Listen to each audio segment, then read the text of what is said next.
So let's start, because I know that several people have got other commitments later on.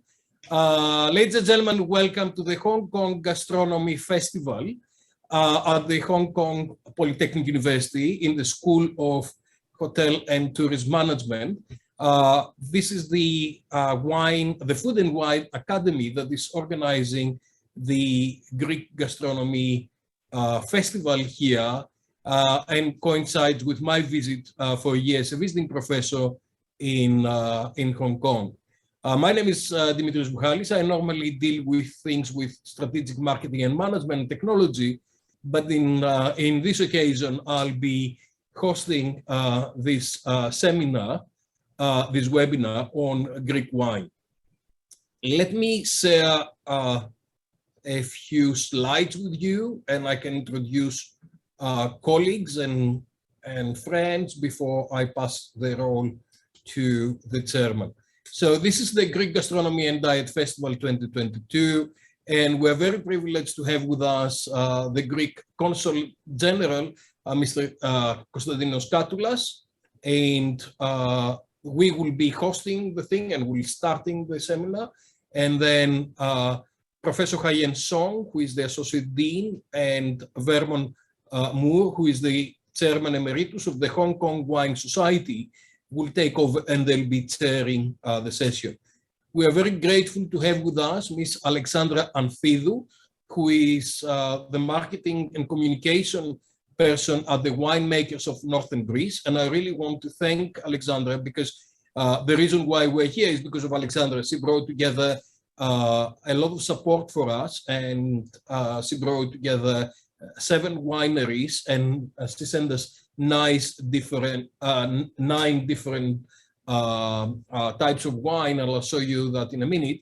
And Alexandra will introduce the seminar. Then we've got George Diamantakos from Diamantakos Winery, Angeliki Atridou and Emorphili Mavridou from Alpha Estate.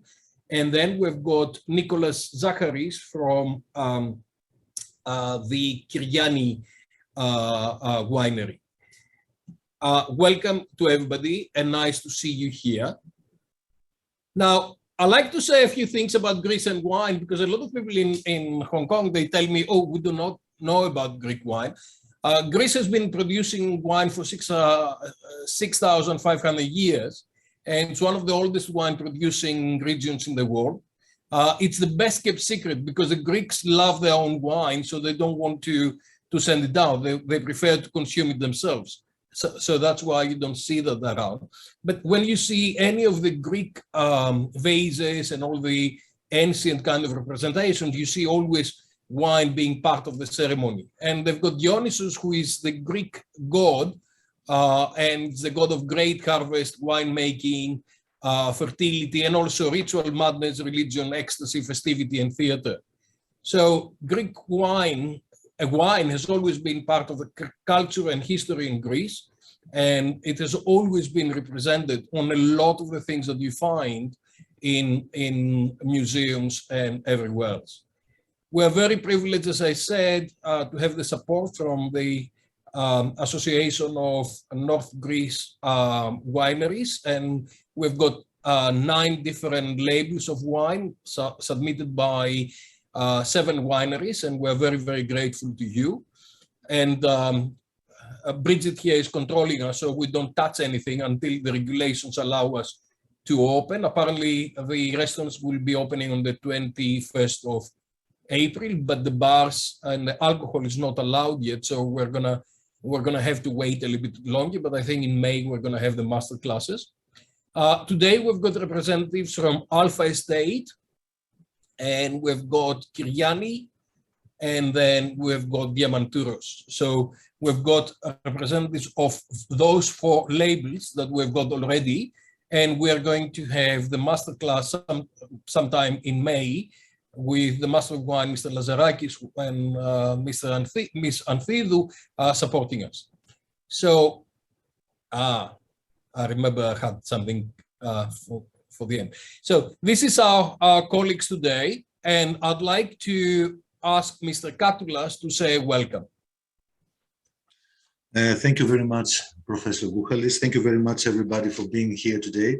I would specifically want to thank Mr. Vernon, the Chairman Emeritus of the Hong Kong Wine Society, and Professor Haiyan, the Associate Dean of the School of Hotel and Tourism Management from the Hong Kong PolyU, and of course, the people from the wineries, from the Association of Northern Greece Wineries, the winemakers of Northern Greece, and the people that participate and give us their knowledge on wine, the specific knowledge on wine today. We all know that this is an online event. It's a second event we're doing in the framework of the Greek Gastronomy and Diet Festival. I hope we get the chance to do events with physical presence in the nearby future, of course, pending to the COVID-19 restrictions that are in place here. And I hope that this event will be a catalyst. It will give the opportunity for having a greater presence of Greek wines, top quality Greek wines in Hong Kong, and bringing Hong Kong people to love Greek wine and maybe come to Greece and try it themselves. Thank you very much all, and I hope every success to today's webinar. Thank you.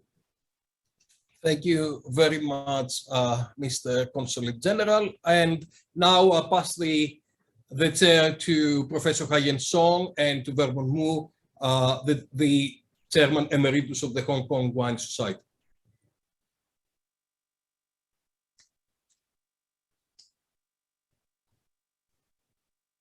Haiyan, I think you're muted. Okay, sorry. So welcome to the webinar again from me. And today, actually, both me and my colleague, Vernon from Hong Kong Wine Society will host this session as chair, as moderator. So I will start the session by introducing the speakers today. So each one of them will have about 10 minutes presentation, and then followed by my colleague Vernon Moore, and he will be acting as a discussant who will ask some questions and make some comments about Greek wine and the presentations today. And then we probably will have about 20 minutes for public Q&A, so that if any one of you will have any questions, then you can ask questions then. So let me first introduce our first speaker today, Alexandra Anthido from Wine Marcom, which is the Association of Winemakers of North Greece. Alexandra is responsible for organizing wine taste events, public relations, media communications. She's also involved in wine tourism network known as the Wine Road of Northern Greece. So she's very knowledgeable and extremely knowledgeable, I would think, in Greek wine. And she is also a freelancer in terms of food and wine writing. So without further ado, let's welcome Alexandra. So Alexandra, you should unmute yourself.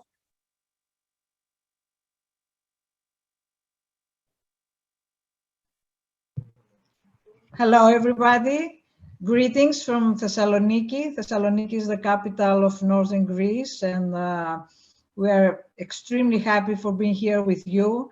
Finally, with that because of Dimitrios Buhalis, we found a way to connect each other.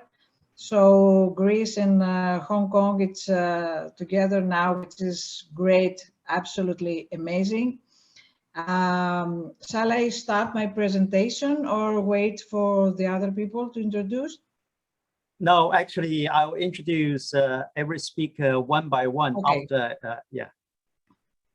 Thank you. Cheers.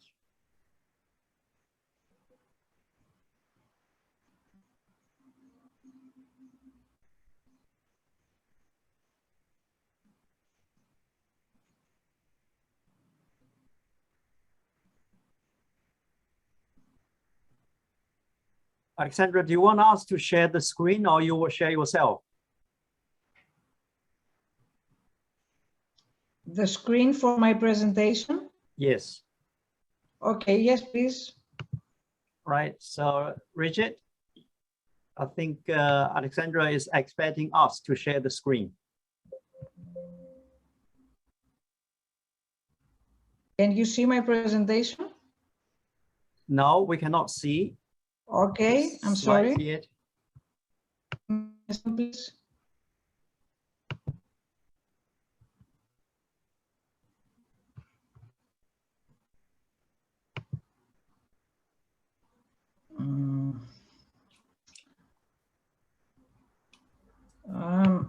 No, I'm sorry. Okay, so shall we share? Can you do this for me? Yes.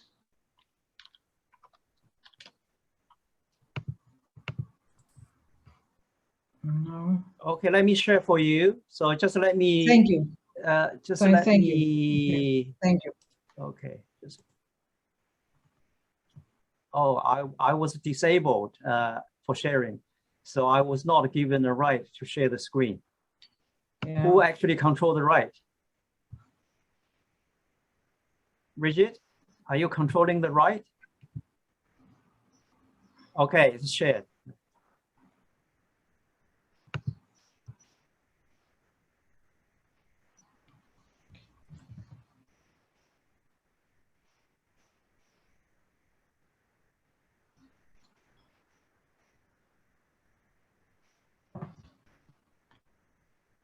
Okay, shall I start now? Yeah, you can start now, yes. Great. So, on behalf of the winemakers of North Greece, again, a huge and very warm good morning and greetings for everyone here. Our association is one of the most important and maybe the most important association in winemakers association in Greece. Established in may I have the next one, please? Established in 1993, so we have a long history now. We have 34 wineries members, and our members, the wineries of our members, are at the part of starting from North Thessaly, Epirus, Macedonia, and Thrace. May I have the next one, please? Okay. Here are some of our producers just sending their greetings. And the next, please. Our basic aims of the association is promote the wines of our members. So we are found all year long. We found ways to do this this job. We're promoting the wines through several wine tasting events, and some of them are really very huge. Thousands of people are coming and tasting our wines. The most important of all those wine tasting events is Vorina, which means wines of North Greece. And it's very popular to the consumers and, of course, the professionals in the wine industry. Next, please. We are also providing education for people occupied in wine-related jobs, such as restaurants, hospitality, and wine training. We are very, very supportive to people who are work as waiters or as sommelier. We think that there are in the first line our representatives. Next, please. And also we are organized annually many thematic wine tasting events, thematic like for terroir, for a special grape variety, for a region, for styles of wines like rosé wines or orange wines or special local styles, which we have lots of them in all over northern Greece. Next, please. Also, we're participating in conferences, meetings, and exhibitions, trade fairs in Greece and abroad, always trying to communicate with everyone who loves, who would like to learn about the wine history of Greece, about our winemakers, about the wine tourism, of course, the wine roads of northern Greece, and everything has to do with wine, and most important about the wine culture. This is very interesting to us. For people, all of us, we have to learn how to enjoy wine, to learn about wine, and to honor actually wine. Next, please.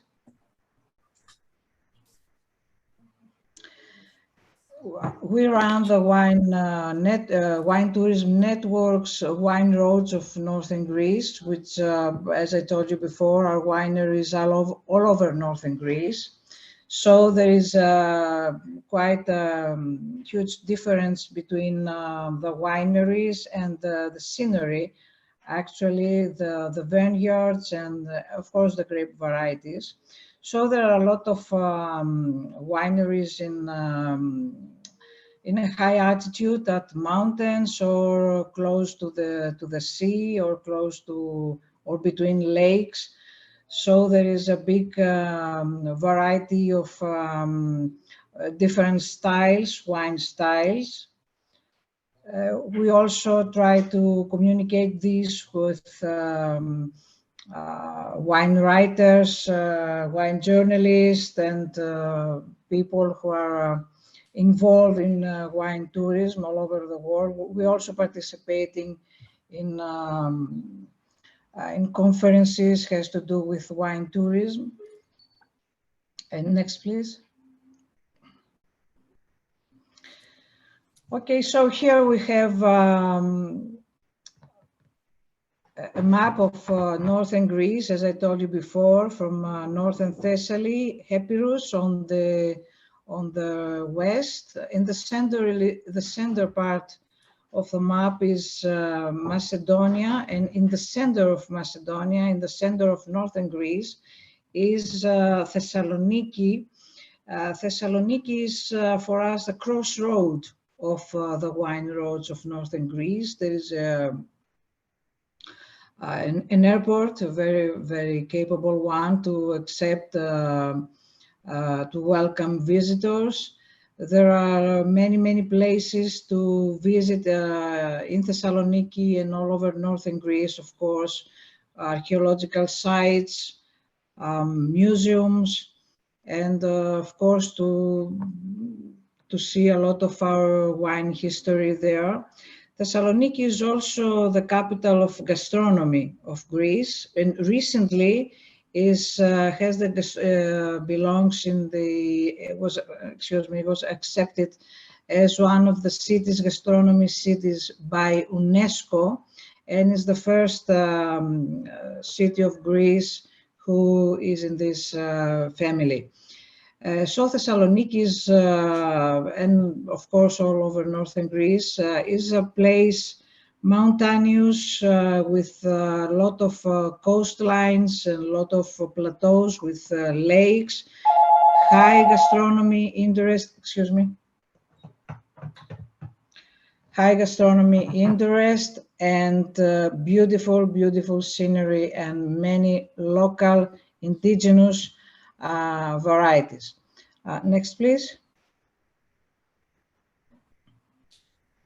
Okay, an option about the few of pictures that visitors can see in our wineries, and of course, above all, enjoy wine, having wine tastings with the winemakers into the wineries, driving for wine from the tanks, or having a lunch or a wine pairing, food and wine pairing into the wineries. Next, please. One of the most important activities is the Thessaloniki International Wine and Spirits Competition. And it's a very prestigious, very successful event. We organize it annually, and we have wine judges from distinguished personalities, actually from all over the world. We have about six masters of wine taking part in the judge committees and as presidents of judge committees. And now we're preparing for the 22nd competition. Next, please. So that was for me. I try to make it the long story short. We can have a few more information about our association at our website, Winemakers of North Greece, and of course in our social media. Thank you very much. Again, many thanks to all of you. And of course to Dimitrios Buhalis, who is so much in love with Greek gastronomy and wine. Thank you. Thank you, Alexandra. And although it is short, but it's very comprehensive, I'm sure our participant will have questions. So please do stay with us. We'll ask questions later. So let me introduce our second speaker, George Dimitrios, who is owner. Yes. Dimitrios. So my pronunciation is yeah. Yes. So right, George actually is the third generation of family wine growers. He grew up in the vineyard and taught by his parents to respect the nature and the love of wine. With these values in mind, he studied oenology and viticulture. So he, in 2005, George returned to Noosa. So I guess is where your winery is located, and took over the winery from the family estate. And he also owns one lab in Noosa for scientific research. So without further ado, can we welcome you to speak to us?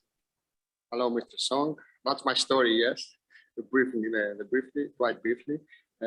Mr. Buhalis, Mr. Song, dear Major of Consul and Kattoulas, and dear students, I feel elated to be part of this, on my side, be part of this Greek Gastronomy and Dine Festival taking place at your Polytechnic University. And also so excited to have the chance to share my knowledge and passion on my wines. I've never been in Hong Kong, but making my short research on the ingredients you use on your local cuisine, I strongly believe that our wines, with the wines of North Greece, are light and fruity reds, and the rich with the zesty acidity whites will have a great pairing with your local gastronomy. Additionally, except the fact that the people and the market in Hong Kong are always open to explore and discover new flavors.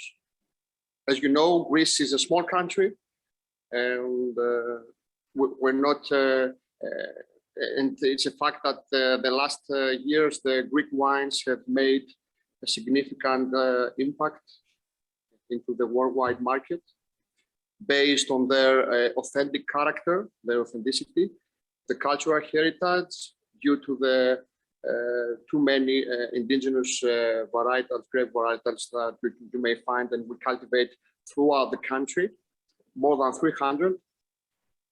And so if you want Greece to describe it as a wine country, in my opinion, we may use those two words, uniqueness and quality. The quality comes first, and then is the cultural heritage. Greek wine will never be, I think, the mainstream. We will never produce a lot of wine. We're not Argentina or Australia or even Italy or Spain. But in my opinion, Greece is all these small things, all the hidden treasures you may find throughout the country that makes the scenario on the wineskin phenomenal and magnificent. And yes, and true, as you told me at your introduction, we are situated in the Naousa region, my winery and vineyard. As like a little bit, if you can add. Okay, today it's trying to, if we want to describe, we cannot see the mountain today because it's too cloudy, but if we want to describe Naousa as a wine country, we can say it's a scattered, diverse terroir. There is a lot of diversity. There are all the Pidion region of Naousa on the northeast foothills of the Mount Vernon, where rich, complex terrains are formed even within the narrow boundaries of vineyard. Even in my vineyard, there are so many differences. So all the parameters taking place at the same time, just like the elevation, the inclination, the wind exposure, the subsoil, the soil, everything is changing unceasingly between a very narrow piece of land. So that's why you may find a lot of diversity when you taste wines from the region of Naousa. And always we have to add the human factor, which is inside the meaning of terroir. It includes the human factor, who plays a significant role on making wine. You already know a maker puts have its personality into his wines. So with that in mind, it will be always interesting to taste wines and find discover the diversity of the region. And we'll have that opportunity to do that on May. So the varieties we cultivate here, the region is planted mostly, the dominant grape here is the Xinomavro, which is a red grape. And here in the domain, we have another, and we can find a few vineyards of a very rare, almost distinct grape of the white one, Preknadi. Xinomavro, if you want to describe it, is our grape. From the ancient times, as Mr. Buhalis said at his introduction, has raised generation and generations of vineyards and wine growers in the region, and until our days continues to amaze us with its character and aging potential. Xinomavro means sour black. Xino, it's the sour taste. Mavro means black. Its berry has a low number of anthocyanins, high acidity, significant amount of polyphenolic compounds and tannins that at the end construct its flavor, and a varied sugar level, depends on the vintage. It's an exciting grape to work with. It's a very challenging, difficult grape, but on the other side, fascinating. The right setup, the land, the terroir of Naousa, the land, and all over northern Greece, all over Greece. The correct setup of the vineyard, the ideal grape cultivation, and following with the vinification, which is with the planning and the knowledge, turns that what seems to be a disadvantage for the Xinomavro, the ultimate material in the hands of a winemaker to produce great wines. Wines that are evolving into time. At a young age, there are elegant, robust, with fruit intensity, excellent tannic structure, and alarming color. When we give them time in the bottle, the wines are endowed with an aromatic complexity, amazing depth, and finesse. Here in the domain, we cultivate another grape, a white one. We called it Preknadi. It's a very rare, almost distinct grape of our region, Nausa. It owes its name to the prekna, the freckle. All these small browny spots that are covering the skin of the grape. We used to cultivate in the region of Nausa until phylloxera hit. And when the previous generation at the late 60s and tried to reconstruct and start to reconstruct the zone of Nausa, they focused on Xinomavo, which is illogical, it's the king varietal. And in some way, Preknadi was left behind, to be forgotten. There was an old man, Mr. Takis, who owned the neighborhood vineyard. We pruned his vines and create our own one before 15 years. And the journey of the grape started in our Ktima domain. And it seems that we have in our hands a grape that has a potential to mature. It interacts very well with the oak.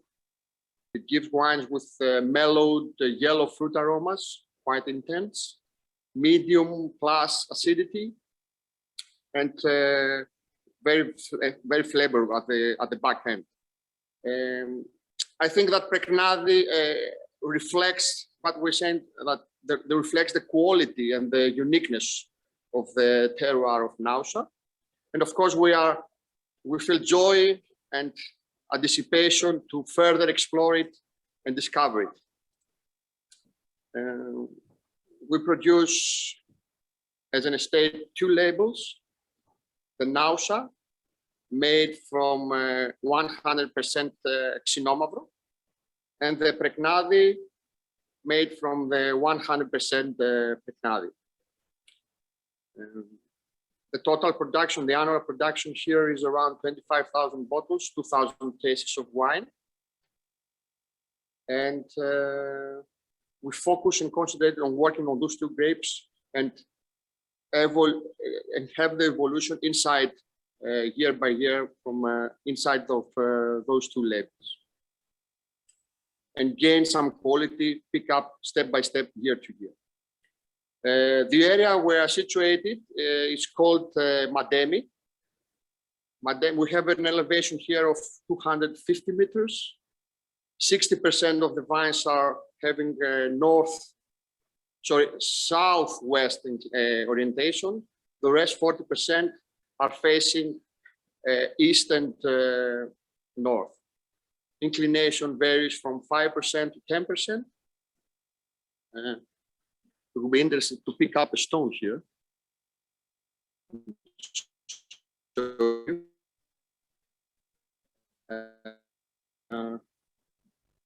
Soil here is a stone of the region. The topsoil here is sandy, and the subsoil sandy loamy. Below centimeter, this stone is disintegrated, the parent stone is disintegrated in its parent form, and below centimeters, the field, the stone, the form turns to be the sedimentary rock. But we have a good drainage. There are small percentage of nutrients, organic matter levels, very low, neutral pH level. And it seems like, and Mademi, it's the name of the stone. It gains its name from this stone. It has a lot of percentage of potassium and magnesium, which helps a little bit to ripen the grapes quite well. But all these facts seems to be that Mademi here, the region, is quite competitive and very challenging in cultivation of the grapes. It doesn't give it everything easily to the vine to succeed its self-efficiency. It's stressing, but this is what we want. So at the end of the day, we feel very joyful and lucky to have the chance to cultivate this piece of land. And as I said before, at the beginning, we have the Mount Vermio, which is crucial for the microclimate conditions of the region. Generally, the winter here is severe, heavy, the weather conditions during spring are unstable, make it sometimes very difficult for us, for the vine grower. At the summer, the sunlight is enough to ripen the grapes, while the mountain breeze cools the vine during night, preserving the aroma and the color of the grapes. And the harvest taking place usually during September. The autumn here is unpredictable, and we have to make on a day-to-day basis decisions. It's all about making decisions about the harvest, the fermentation, the vinification, everything. I would like to thank you again, and I look forward to join you at the wine tasting with the help of Mr. Konstantinos Lazarakis on May. Until then, wish you have a success event. Thank you. I saw a question about the yield production. I noticed there is a question about the yield production. In order to produce a PDO wine, red wine from Xenoma in Nausa, the highest level of yield production is about 10,000 kilos per hectare to get the notification for PDO. We usually harvest around 8,000 kilos for the Xenoma, and the same for the Pregnati per hectare. Thank you. Of course, I'm available to any questions at the end. Yes, thank you very much. Actually, thank you for your live stream. So we have a little bit taste of your winery and also your vineyard as well. Fantastic. Now let's turn to our third and fourth speaker. Actually, they will join to present their winery together, who are Miss Angeliki Lazarakis and Imofeli Movijo, and I'm sure pronunciation is not perfect, but I understand from Professor Buhalis, actually you are sisters from the same wine family. Angeliki actually has a bachelor degree in business administration and management. At least 2 master's degrees related to oenology and viticulture. Imofeli has an undergraduate degree in chemical engineering. So that's a completely different subject related to wine, but there may be some relation in terms of chemistry, but it's completely different from wine. But she has a master's degree in viticulture and oenology. Both of you actually hold WSET qualifications, and you are second generations of our wine estate. So without further ado, the floor is yours. Thank you for having us. I would like to start the presentation together with Angeliki, and we would like to show you some pictures of how is the estate, how is the climate, the soils, and after that to show you about the methods that we use both in the vineyards and in the winery, in short. And we will finish with a small reference to the wine that we have in the festival, which is the Xenoma.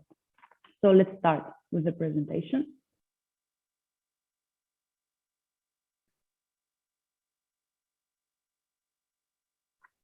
Is it okay? Can you see? Yes, yes, we can see. Yeah. So the name of our winery is Alpha Estate. Very, very close to Mr. Diamandakos in Nausa. We are located in the region of Amindeo. So I will not repeat the same characteristics because we share a lot of similar characteristics in terms of climate and soil. I will highlight the differences between the areas. So Amindeo is around 150 kilometers west from Thessaloniki and 500 kilometers north of Athens, the capital of Greece. We are a mountainous region. You can see a typical picture from above. We have 3 big mountains surrounding the Amindeo plateau and 2 lakes that moderate the continentality. The climate so would be characterized as semi-continental. A typical picture of the winter scenery in Alpha Estate. We have a lot of snow during the winter, so that the The majority of the precipitation comes in the winter in terms of snow and rainfall. We also have some rainfall in the beginning of spring and the early autumn. So we have a long growing season, which is almost dry. And this is beneficial to our wines because they have a lot of time in the vineyard. And a view from above from Google Maps where you can see the topography, the mountainous topography and the different soils from above. So our vineyards are located in 5 subregions in the appellation of Amindel. And by subregions, we chose to differentiate because they share common microclimate and common soils.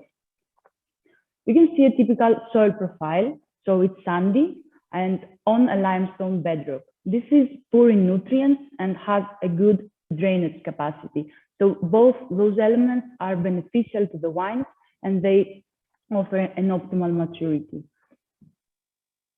The co-founders of Alpha Estate, Angelos Iatridis, who is the winemaker and the father of Angeliki, and Makis Mavridis, my father, who is the vine grower. So together they started Alpha Estate in 1997 legally, but the first vineyards were planted back in 1995.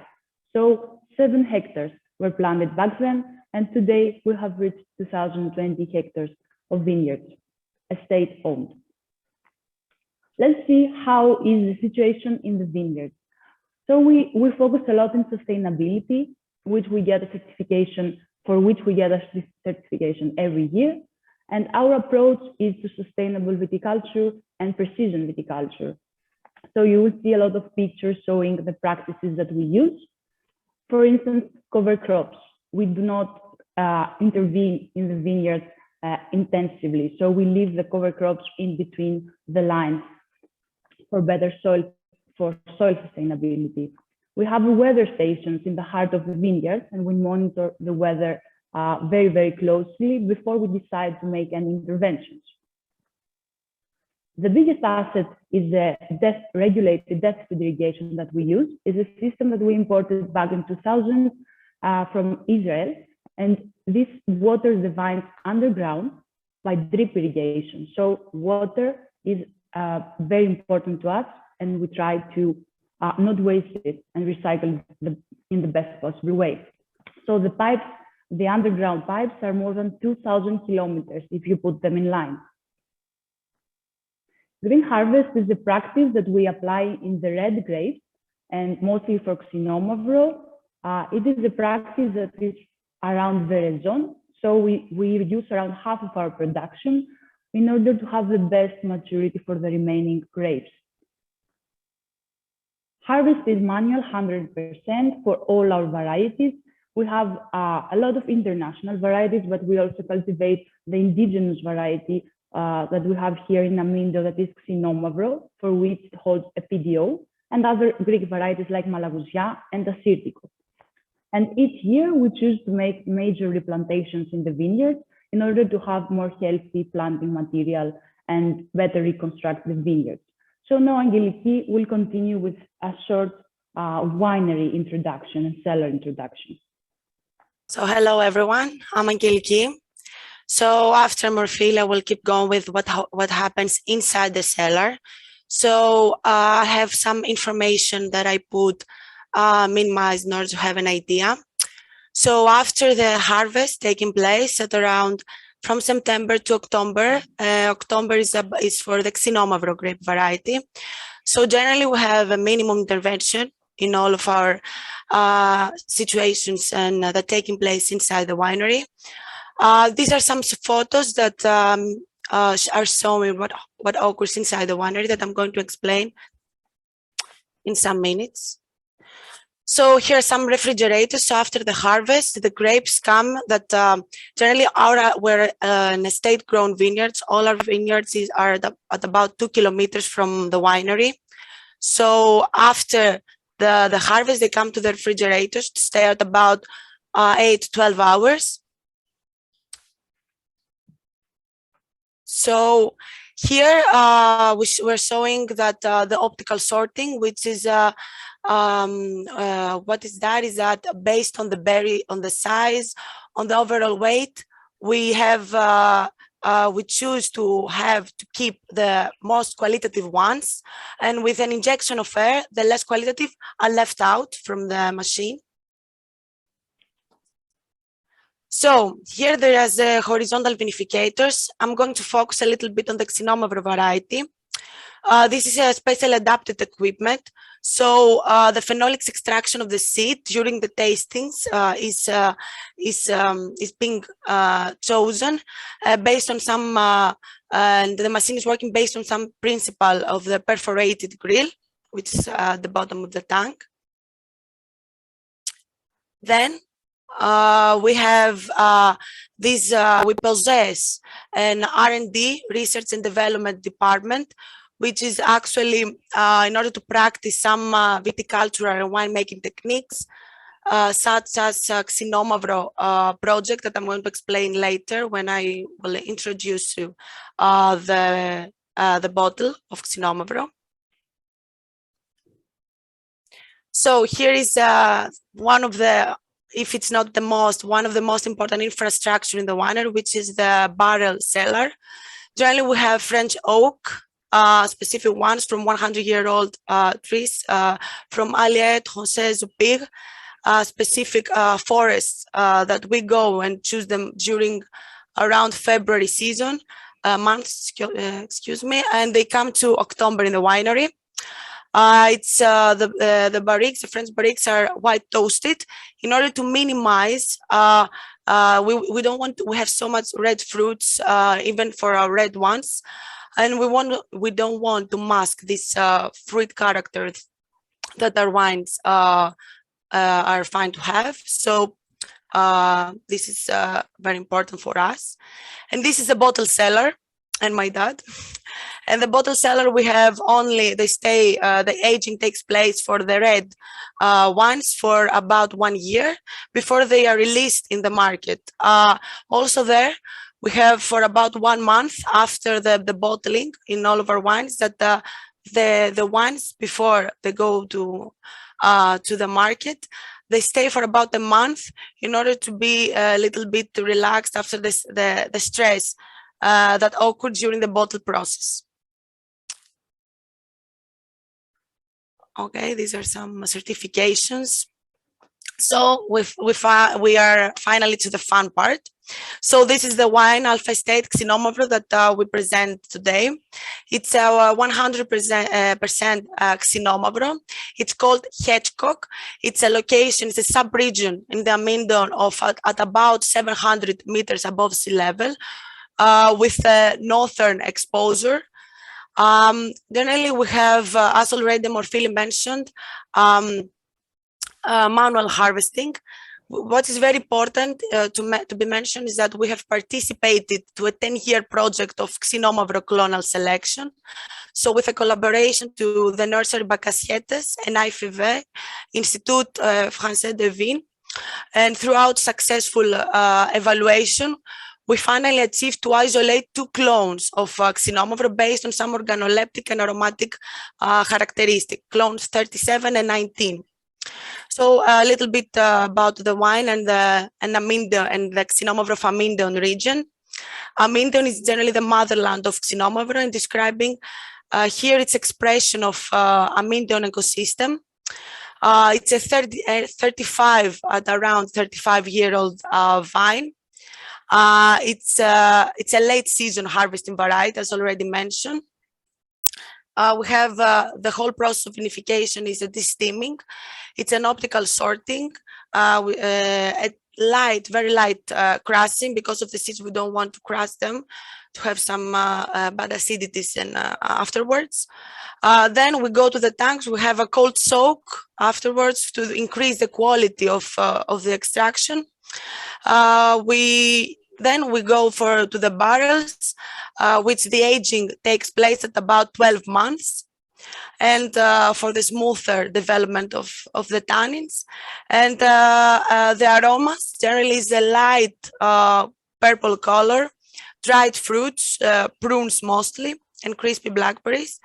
So for us, the food pairing that could be helpful for you in order to have a good idea of the xenomephore, the food to be together. It's a lamb, maybe grilled yellowtail tuna, mature cheeses, spicy veal maybe, and I think it would be great pairing for us and for you. Thank you. Thank you, Rob. Thank you very much. Right. Okay. So let's probably go directly to our last speaker. Originally, it was Lambros Dimitrios, the director of Haiyan Winery, but unfortunately he cannot join us. But we have Nicholas Zaharis to replace him as a speaker. And he's actually the latest addition to the Haiyan's winery as a sales and marketing manager with 10 years experience in Greek wine. And he holds a bachelor's degree in autonomous control engineering, and also level 3 award in WSET. And he's also currently finishing his MBA degree. Now let's welcome Nikos. Thank you all. Hello, Professor Song. It's lovely to be here with you. I want to thank Professor Dimitrios Buhalis and Mr. Konstantinos Kattoulas, the Greece Consul General, and also Mr. Vernon.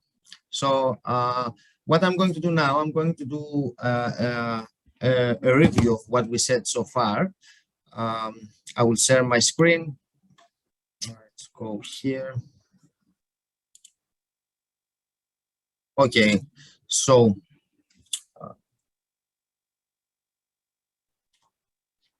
okay, as Mr. Buhalis mentioned before, Greece has a really long history of wine. Even in ancient Greece, we had a god dedicated to wine. We had the god Dionysus. And also you can see here something that it was found near Nausa, a sculpture that gives us a taste of what Greeks, ancient Greeks thought about wine. Also this jar here, and also this culture of what we the Greeks have. We have all the food on the table, and then we share the food and the wine. Also in religion, we have a lot of things that there bind wine with the religion, of course, and the vine and the vineyards. And I will skip this lovely historical facts, and we'll go to what is about today, what's happening about today in Greece and in terms of winemaking. From the Wall Street Journal, we have a saying from Letik that says that all the American sommeliers now, they're starting to love Greek wine. The last, I think, 15 years, Greece had made some huge steps in order to promote Greek wine and this Greek culture around wine. So I will talk to you mostly about the xenomephore variety, which is planted mostly in Nausa and Amideo. It's the dominant variety there. It is a multiclonal variety. We have complex and intense aromas. It's really rich in tannins, really high in acidity. We have seen some wines that their aging potential is really big. We're talking about 10, 15 years or 20 years or maybe more. We don't know yet. And of course, the region that we're growing xenomephore is Nausa and Amidon. So the Greek wine is the New Old World. It is rare. We have a really small production, but we have a really good production in terms of quality. We are a little bit fresh. We have around 1,300 wineries, and we can say that our wineries are boutique wineries. As you saw before, Mr. Diamandakos, that he owns his own winery, it's a lovely boutique winery that makes really good work on xenomephore. And also the girls and the Alpha Estate, that is a family winery, a big family winery. and also Haiyan estate that it's one family now. It's Mr. Stelios Boutaris, the CEO and winemaker, which is the third generation, the fourth, I think. I will show you also the map so you have a better understanding of where is the region. You can see Nausa and Amido. It's about 100 kilometers from Thessaloniki, which is like, say, Thessaloniki is the capital of the north in Greece. And now here you can see with the red Amidion up on the left, and also Nausa Estates, which is in the bottom, in the middle of your screen. And you can see this big mountain, this Permian mountain. We have these two regions that have a lot of differences, well, especially when it comes to growing Xinomavro. We'll see it now. Okay, let's start with Amido, which is the coolest, the coldest winemaking region in Greece. And when we're saying that, when we're trying Xinomavro from Amido, we're mostly searching to find, and we'll mostly find freshness and elegant aromas and red fruits. When it comes to Nausa from Xinomavro, we're going to much more big and bold wines. So in Amidon, we have continental climate. We have these four lakes that they create this mesoclimate. Also because of the soil, because it's a sandy soil, most of this, we have some pre-phylloxera wines because phylloxera cannot thrive in these sandy soils. And another fact that's really, really interesting, it's the only PDO area in Greece that we can produce 100% rosé wines. So rosé wines are really nice when you have seafood, and really high in acidity because Xinomavro is high in acidity and really full of intense red fruit aromas. You are looking at a pre-phylloxera vine here. I don't know if I'm talking really fast because I don't want to extend the 10-minute time that I have. It's fine. It's okay. Okay. Another view of the Lake Petron and the Semaropetra vineyard in Amido. And now in this map, you can see the Lake Petron up and down the Lake Vehoritis, and you can see how the parcels are of the vineyards. As I said before, we have light, sandy, and poor. It's the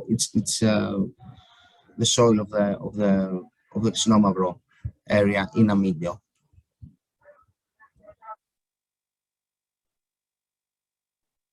There are some facts here about the modern vineyards, and as you said before, at the photos that the girls showed us, we have high canopy trail system in order to let the air to flow around the vineyard, so not to have disease.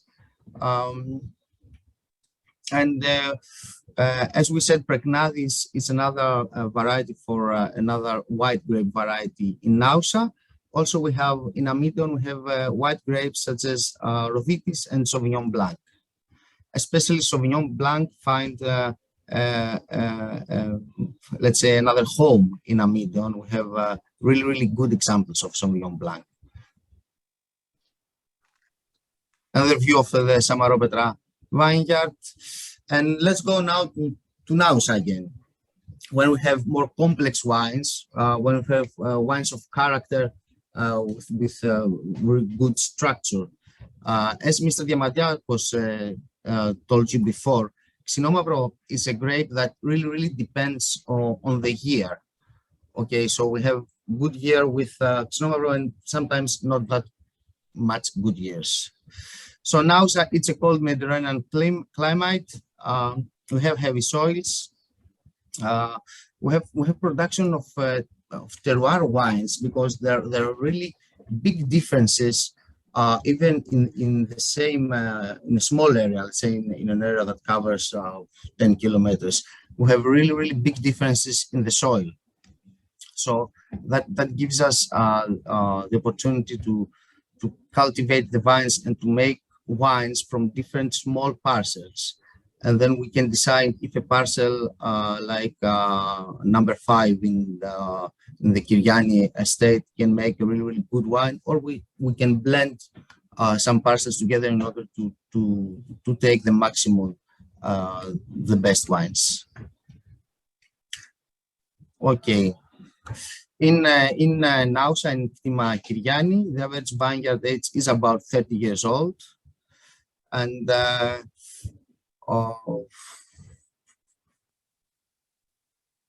just to look at this is something that we did with the university. So we can see the different pH that that this map has. These are different plots. These are different vineyards in the winery. Let's say that in the middle is the winery.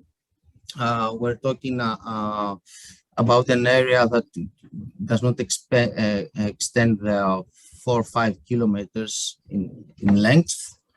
And you can see how different this, let's say some like smaller crews, if I may say this. So we have really, really big difference on the ground, on the soil. So what we do in the estate, we do single block management. Of course, we do hand-picked harvest. We separate the vinification of the different blocks, and then we bind them together if we have to. Pizzazz, control temperatures, and of course, use of wooden fermentation vat. Have now a view of the cellar, which is 9 meters underground. Where we're mostly working with barrels that has been used 2 or 3 times, because we don't want the wood to come and kill, let's say, the flavor of the fruity aromas of the Xinomavro. So let's see here some history facts of what the family of Kyriani did. In 1979 was the first wine to be bottled in Nausa by the grandfather Yannis Boutaris. I can send you, of course, the presentations, so if everybody wants to have it in order to get a more detailed look. And I will go to, I will fast forward because of the time. I'll go to the 20s when we have micro vinifications of single vineyard plots in order to understand better what the results of the Xinomavro variety can be. So, of course, you're all welcome to visit Kyriani Estate in Nausa. And I want you to take a look here to see that from working with different plots, for doing precise things in the vineyard, then today we have from Nausa really, really big and nice Greek wines that we're going to competitions, to international competitions, and we gain a lot of medals and almost every year, because as I said before, Xinomavro, it depends really, really on the year.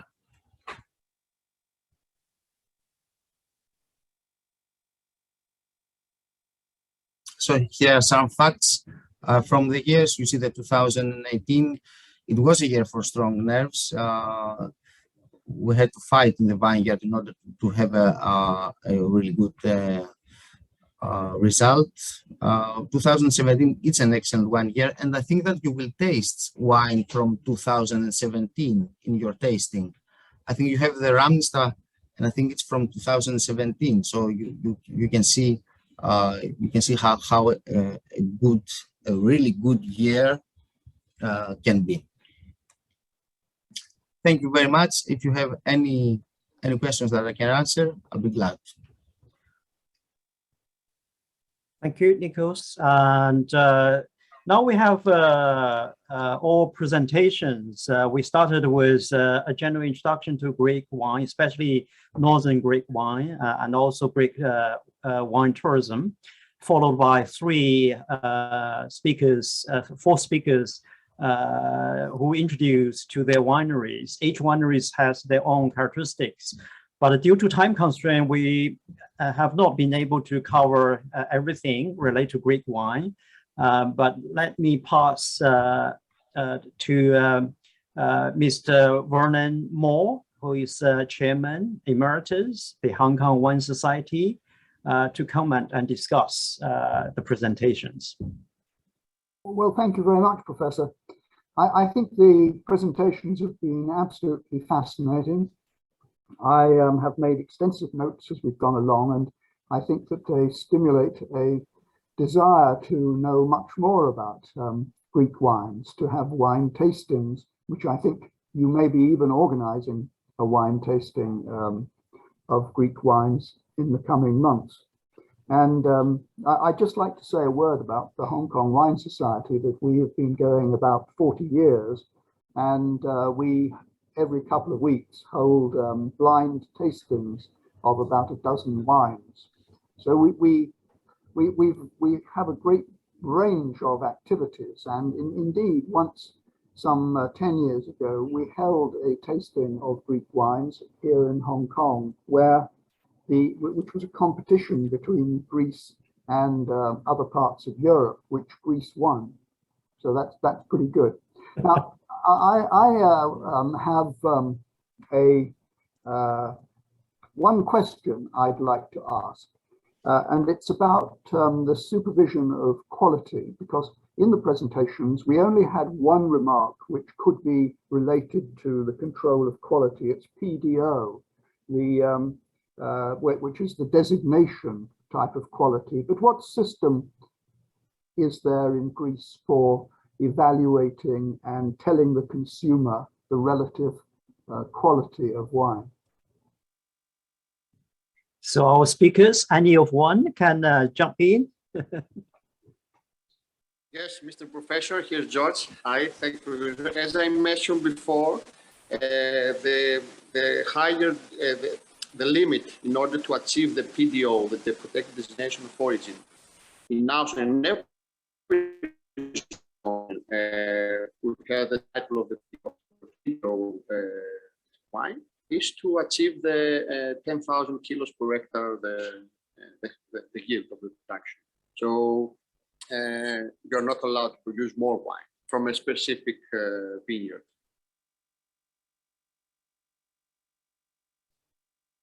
But is there a system, as in some countries, where either the local growers get together and evaluate different vineyards, or maybe the government even gets together and decides one vineyard is better than another, or one wine is different, better?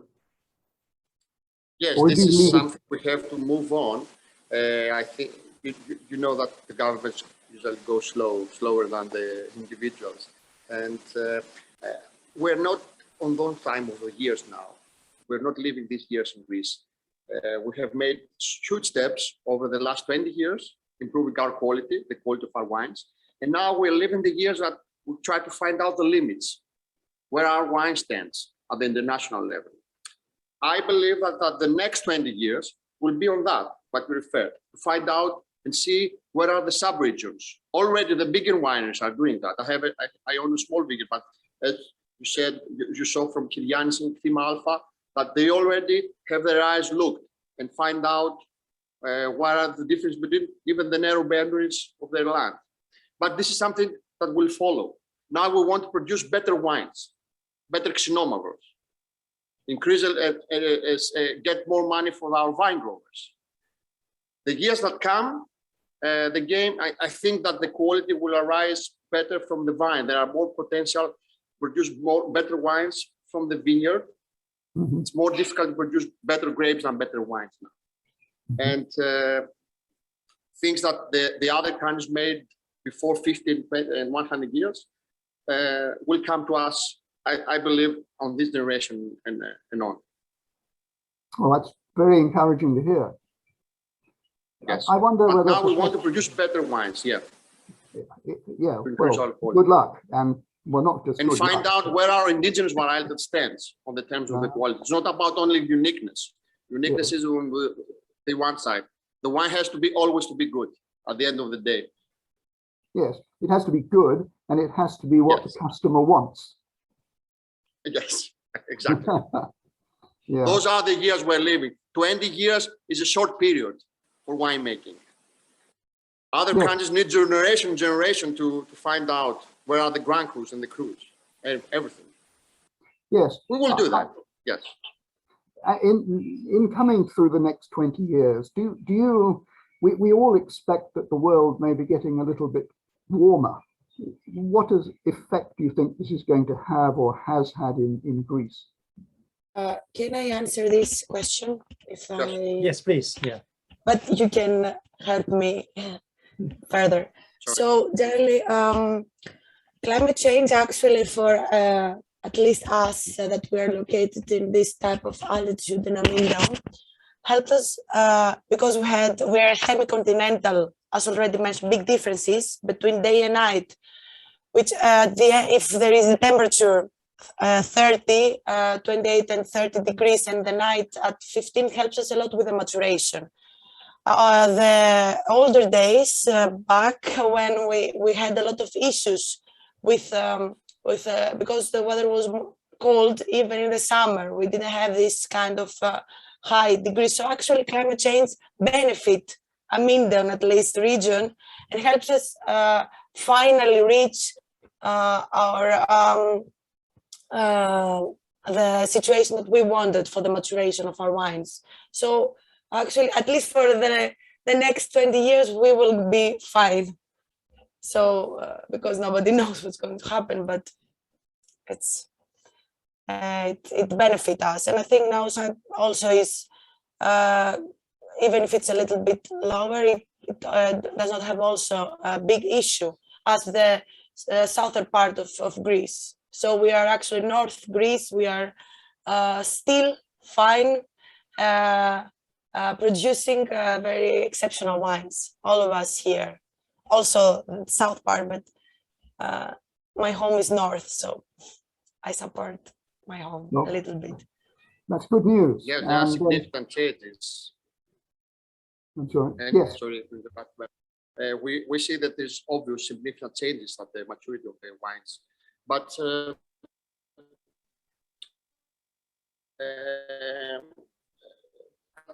finds the young for everything. For example, this vintage, the 2021 was very hot vintage, but we have the water, we have the mountain that give us the opportunity, for example, just once to irrigate, to find out and recover from the difficult. Nothing is easily, nowhere. But yes, we are worried, get worried as this is a global concern, but we managed to keep the quality of our wines above till now. Well, that's excellent, good news. I just wondered about the aging potential of Greek wines. If anyone would like to comment upon that. Of course, most of it's less than 20 years old, as you explained. And maybe everyone would like to say, what is the oldest bottle of presumably red Greek wine you've had, and how was it?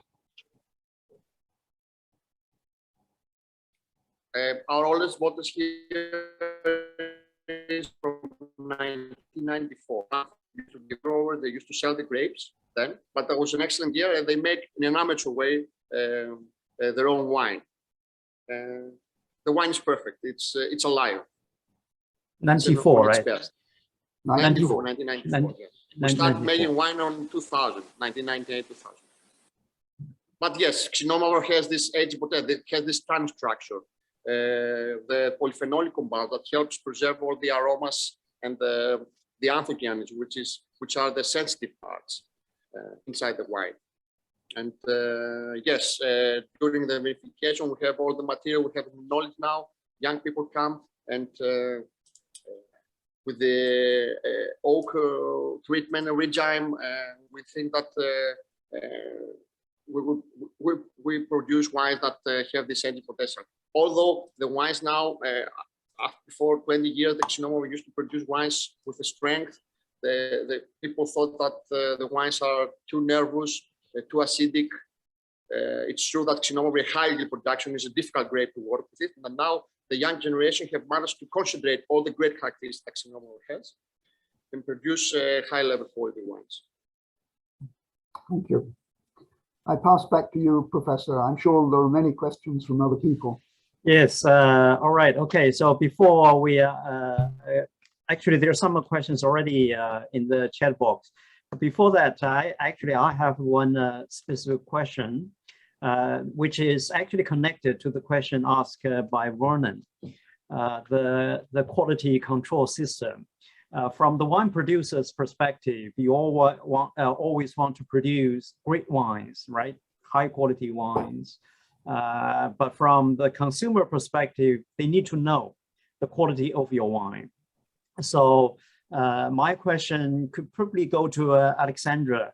So how actually the government or associations or even wineries promote Greek wines internationally, you know?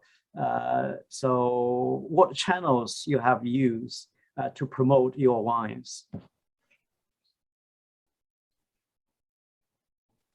Let's go to Alexandra. Can you? I think the screen is frozen. Or anybody else? Yeah, probably Alexandra may have a problem with her screen or her Wi-Fi connection. So when it comes to quality, of course we have the PDO to have at least the lowest, to declare the lowest standard of quality. But also today the winemakers, of course they will try to do the best wines, but we have to regard also the competition. When we're trying to communicate Greek wine globally, we have big competitors. So that leads that quality is a necessity. Yes. Yes. All right. Okay. So now probably let's see whether we have any questions. Yeah, we can hear you now.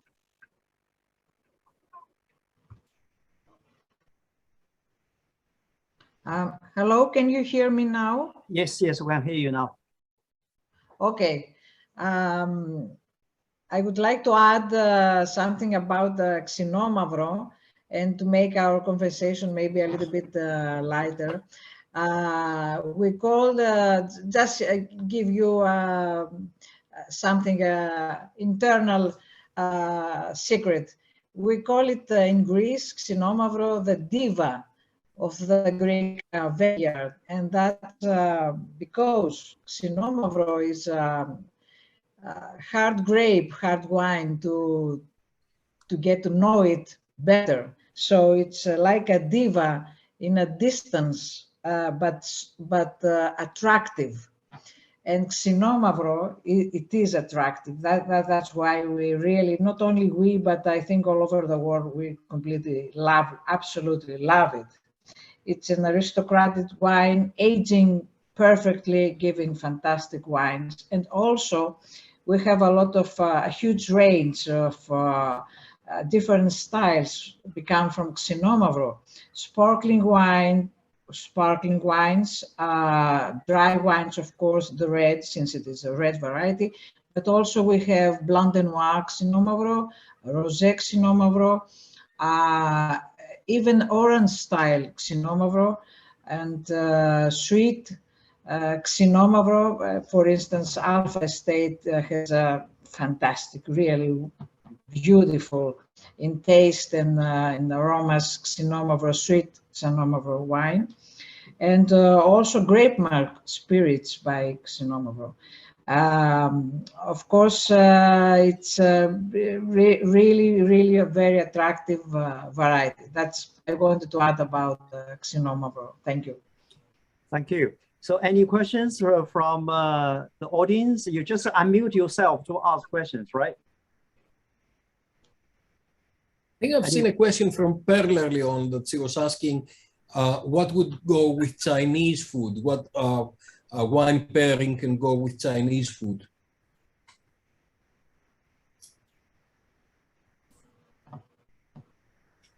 Yeah, the wine has this spicy character, which is absolutely great pairing. I've never been to your country. I don't know exactly the way of the nutrition, the ingredients, as I saw, tell you. But I believe that this lighty, fruity character and the tiny structure of Chinomo will match up perfectly with sausages made from spicy things and, of course, everything that compares with meat and dry food, maybe dry fruit sauces. Usually, we pair Chinomo with flam, but I prefer to use more things in my more ingredients. When you use more ingredients, you have the ability to reconstruct the flavor with the tiny structure of the red Chinomo. In fact, Kostas may be able to help us on that, and I saw his hand up because Kostas is a chef, is the only Greek chef in Hong Kong, and he may be able to, and also actually he was the chef in one of the Greek restaurants here, so he may be able to tell us a little bit on the pairing. Hello, everyone. And not only for Xinomavro, for the rest of the Greek wines. Hello. Hello, hello. Nice to meet everyone. Yes, indeed, I am a chef. I have worked in 6 different countries. Hong Kong is the 6th one. And I have loved different culture and cuisines around the world, which I find very easy to pair with Greek wine. So coming to Hong Kong, I find a lot of, how may I say that? There's a lot of difference in the flavor. So you can either go to sour palate when it comes to food, or you can go to something that is sweet, like char siu and all that. So there's many, many options for Greek wine. There's no telling the possibilities of it, right? We have in Hong Kong 2 Greek restaurants where they're doing a great job over here. And both of them have on their wine catalogs some Malagousia, Assyrtiko, and Xinomavro, which I think are the basic wines that you can pair with the local cuisine. Some of them are fruity, some of them are a little bit less. They're a little bit more dry, lower tannins, higher tannins as well. But they are great, and it's a good start for the people in Hong Kong to taste. Okay, thank you. Right, we have some questions from the chat box. One of which is, has the practice of racinating some white wines stopped? So this is a technical question. I don't know who would be able to answer this. Mr. Song, for some reason, I can't hear you. You cannot hear me? All right. So there is a question. Can you hear me now? For some reason, I can't hear you very well. Well, everyone else, can you hear me now? Yeah, we can hear you, Haiyan. All right. Okay, so the question is, has the practice of racinating some white wines stopped? Racinating. I guess You mean about the Retsina wines? Okay. I don't know what the racinating mean. Yes. Yeah. Okay. It's a Retsina adding resin into the wine during the fermentation, and it's the Retsina wines is a very special and traditional style of wine produced only in Greece. And actually, we have extremely good news because since the beginning of 2000, beginning of the new century, we have the modern style of Retsina, which is extremely interesting since we have high quality wines made by Assyrtiko, for instance, or Rhoditis. So very, very interesting Retsina wines. I think very soon people in Hong Kong will get to know this this kind of style. It's surprisingly fantastic. Thank you. And the resin is the tear of the pine. Aha, right. This is what our producers adding this into the tanks during the fermentation. So still doing it. The aromas are having in the aromas of the wine. The aromas of resin is adding with them. All right. I have two questions asking where we can purchase a selection of good Greek wines in Hong Kong. I've just answered that, Haiyan, on the Levant website. Yeah, I've just Levant is our partner on the festival, and I've given the direct link, and I think they've got several of the wines that we discussed today, but I'll find some more places. All right. Kostas may know some more places that he can help us with. So obviously, after today's webinar, the sales of Greek wines will increase in Hong Kong significantly. Yay! Right. Hope so. And also the purpose of doing the festival is getting people to go to Greece and enjoy, because Greek wines are much better in Greece, actually. So Vinci is going, so I'm very glad for that. I'm going sometime, so you're going, but so. I'm not going to do it with Vinci. So okay. All right. I think Dimitrios' time is up. We have to finish the webinar here. And thank you very much for all speakers. You shared your insight into the Greek wine, which are very, very useful and helpful.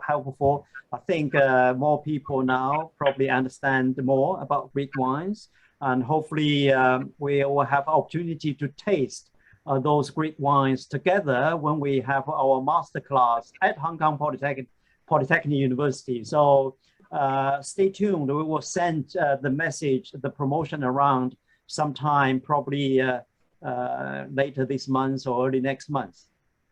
So I'll pass to Dimitrios. Do you want to formally close the session? Yes, first of all, I'd like to say thank you to everybody. I'll also like to encourage people to watch the previous wine session that we've done with Yannis Karakassis, the master of wine, that he explained everything about Greek wine, because he was looking into the entire Greek production of wine. And this one we'll also put on YouTube very quickly, so people can actually benefit from that when they've got the opportunity to do so. I'm very grateful to you, Haiyan, for hosting this, and to Vernon for co-chairing it. And I'm very grateful to Kostas Kattoulas, the consulate, for joining us, and also to our winemakers.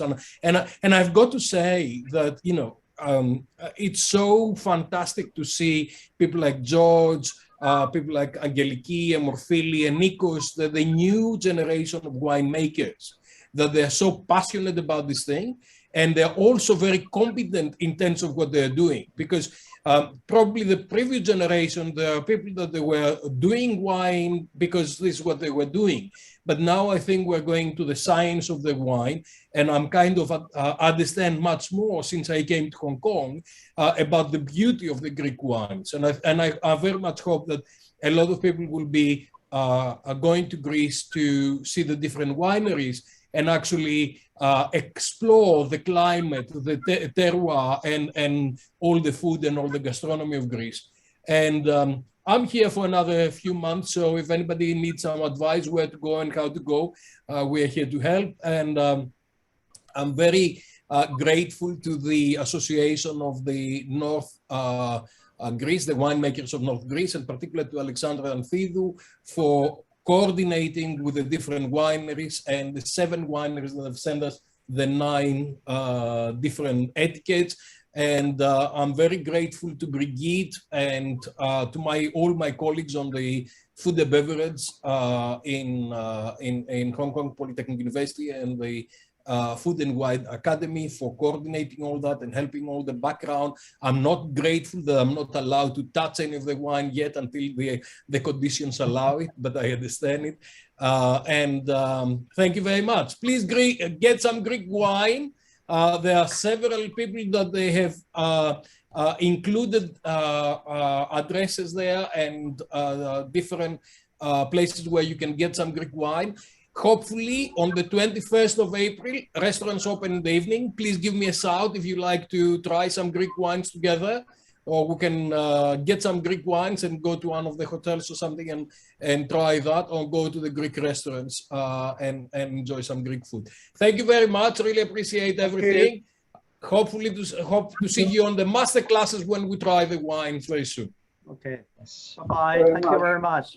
Thank you. Thank you. Bye. Thank you. Bye-bye.